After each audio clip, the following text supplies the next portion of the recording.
அவரு ஜெயிக்கிறதுக்கு அதுக்கு நாங்க என்னங்க சார் பண்ண முடியும்? அதாவதுண்ணா, போன ஆட்சியில பெண்கள் எவ்வளவு கழுவி ஊத்திருக்காங்க பாத்தீங்களா ஸ்டாலின் சார. அவர் இந்த ஆட்சி பத்தி பேசுறதுக்கு ஒரு ஒரு அருகது கூட கூடாது அவருக்கு. போன ஆட்சியில எல்லாமே அவர் ஸ்ட்ரைக் பண்ணாங்க. ஒரு பெண்களுக்கு பாதுகாப்பு இல்ல, சட்ட ஒழுங்கு சரியில்லை, எங்க பார்த்தாலும் ரேப்பு, கொலை, கொள்ளை, கஞ்சா தான். ஆனா இந்த ஆட்சியில வந்து ஒரு மாசத்துல அண்ணன் நிறைய ஒரு டாஸ்மாக் ஒழிச்சிருக்காரு. பெண்கள் சிங்கப்பெண் அதிரடி பட இது பண்ணியிருக்காரு, அமைச்சிருக்காரு. ஒன்று ரெண்டு பிரச்சனை தான் ஸ்டார்டிங்ல வரும்போது கொஞ்சம் அந்த மாதிரி அந்த பெண்கள் பாதுகாப்பு கொஞ்சம் பிரச்சனை இருந்துச்சு. ஆனா இப்ப சரியாயிடுச்சுல, கூட கூட சரியாயிடும். விஜயன் ஆட்சி உங்க ஆட்சி கூட ஒப்படையாதீங்க. டிஎம்கே ஒரு ஆட்சி ஒரு கொலகார ஆட்சி.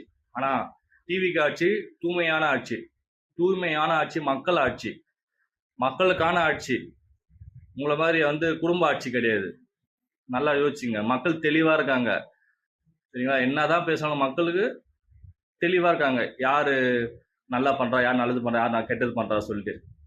ஊழல்லாம் பாடி பயந்து போயிருக்கானுங்க. அவன் லஞ்சம் வாங்கறதுக்கு பயப்படுறானுங்க. ஏன்னா விஜயன் ஆட்சி அப்படி முதலமைச்சர் அவ்வளவு ஸ்ட்ரிக்டா இருக்காருன்னு மக்களுக்கு தெரியும்.